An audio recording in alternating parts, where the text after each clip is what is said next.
Last 3 decades, from dropping out of high school to get my GED in a bid to escape from poverty to landing on Shark Tank to help new entrepreneurs launch their careers, it's that you don't win when you give yourself the option to lose. Greatness doesn't emerge from hedging, hesitating, or submitting to the naysayers that skulk in every corner of our lives.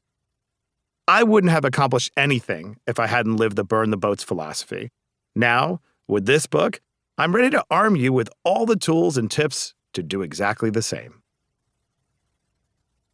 As a kid, I scratched and clawed my way out of that hellish queen's shoebox, to college, to law school, then on to becoming the youngest press secretary in New York City history, on the ground with Mayor Rudolph Giuliani during the horrors of 9/11. After that, I served as chief operating officer of the effort to rebuild the World Trade Center site, then executive vice president of business operations for the New York Jets, and then vice chairman of the Miami Dolphins and co-founder of RSC. I'd always imagined myself in business, but I've also found myself succeeding in arenas far outside any initial plan, from appearing on Shark Tank to hosting my own TV pilot to becoming an executive fellow co-teaching one of the most popular intensive programs at Harvard Business School. I've met every U.S. president who has served in the past 3 decades, and recently had a private audience with Pope Francis concerning our shared passion for human rights. But I've also had my share of failures, big and small. I'd envisioned opening this book with the triumphant story of how in the fall of 2020, I stood on the podium of the New York Stock Exchange, looking out on bright orange banners hanging from the rafters, with the logo of a new public company I had created in the middle of global chaos. I raised $206 million to form the Omnichannel Acquisition Corp, whose mission was to identify an exceptional digitally fueled consumer business brimming with potential and merge with it, driving the company to new heights of success. I assembled a board of consumer giants and worked non-stop for months to get there, day and night, with a host of unexpected stresses on top of all of my other professional responsibilities. I rang the bell at the New York Stock Exchange live on CNBC, only to end up the next day with COVID-19 and double pneumonia before there was even a glimmer of a vaccine.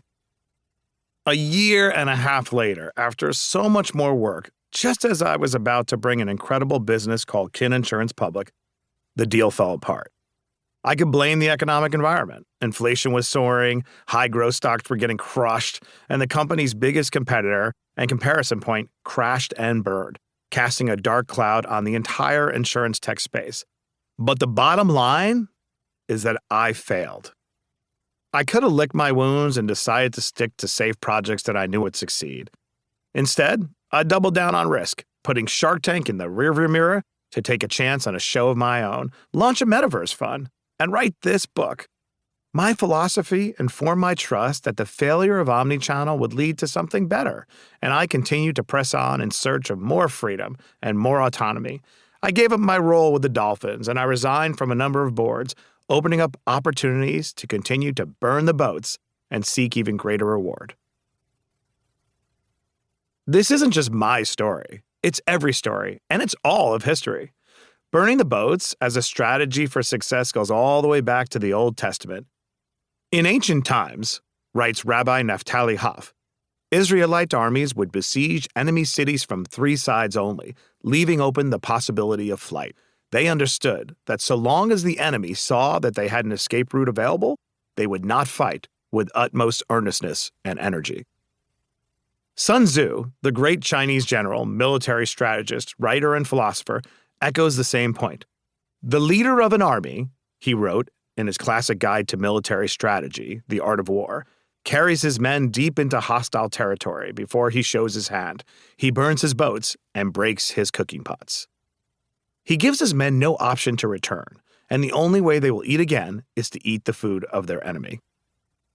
5 centuries later, Julius Caesar sailed his army from Rome to the Irish coast, looking to conquer England. As their ships arrived, and he and his men saw themselves greatly outnumbered, there was ample reason to retreat. But Caesar was set on completing his mission and wanted to make sure his fighters, and the ones they would soon be up against, knew that there was no exit strategy. This would have to be a fight to the death. "Burn the boats," Caesar ordered, and then there was no way home. More recently, in 2022, Volodymyr Zelensky, the comedian